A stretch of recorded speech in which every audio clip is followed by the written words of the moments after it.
Being on the high school debating team had pretty much gone out of style among American teenagers. But now debate is making a comeback, not just in white upper-class suburbs where you might expect it, but also in inner cities. In the last 6 years, 12,000 students across the U.S. have joined what are called urban debate leagues, supported by educators who believe debating is a better learning tool for inner city students than anything else they've tried.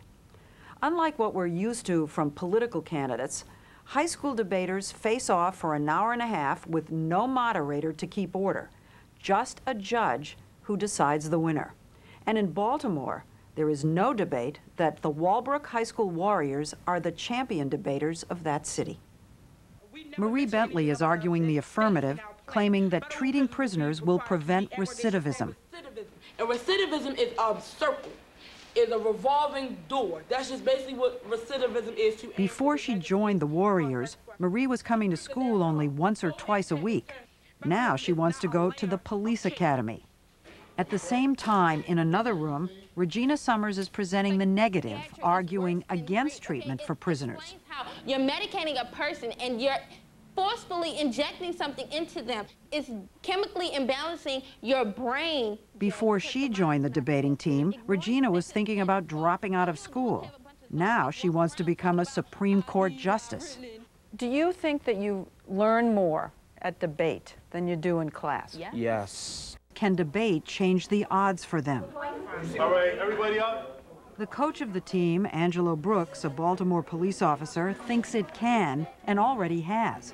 You know, that same child who couldn't read 3 or 4 sentences now can read 10 to 12 pages in 8 minutes. These young people spend a tremendous amount of time in debate. What are they doing all that time? They're doing research, they build their cases, and, you know, they practice. This drill is designed to help you with pronunciation and enunciation, all right? 4 minutes. Let's go. Start. Officer Brooks teaches criminal justice classes during the day and coaches the debate team after school, both of which he does in full uniform, including a loaded gun. All right, wipe the slob off your mouth and off the pen, and don't nobody borrow each other's pens. You nasty buzzards.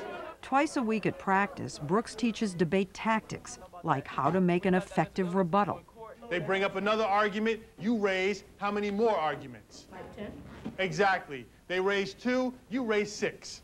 And you keep on. You don't stop. That's debate theory.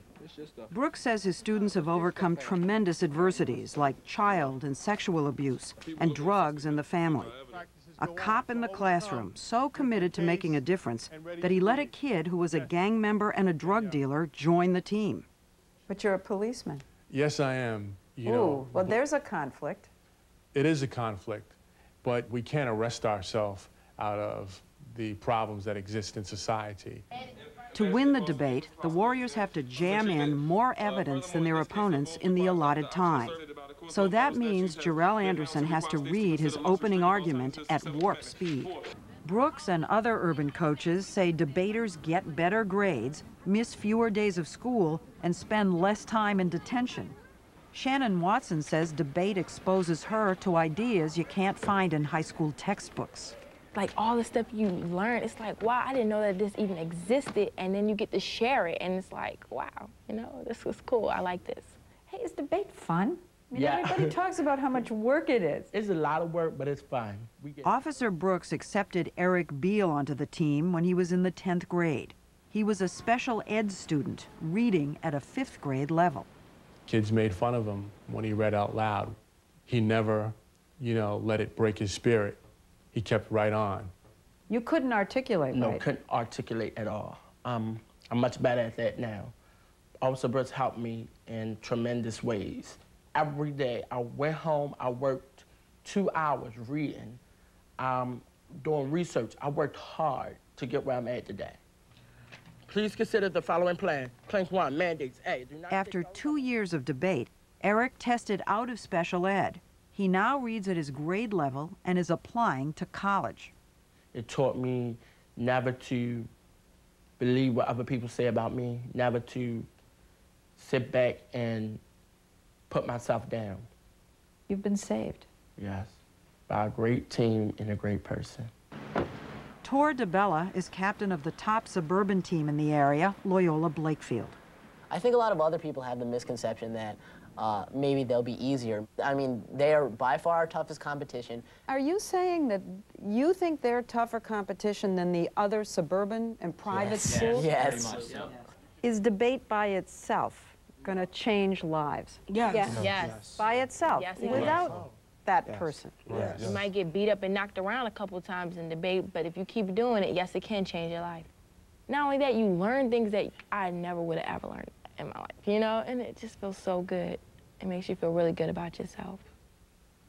The private money that launched the Urban Debate League is running out. The Baltimore League has asked the city, which provides millions of dollars to high school sports, to put money for debate into the annual budget, so far to no avail. By the way, Coach Brooks tells us that all 12 seniors on the Walbrook team graduated today, and 9 of them are going on to college.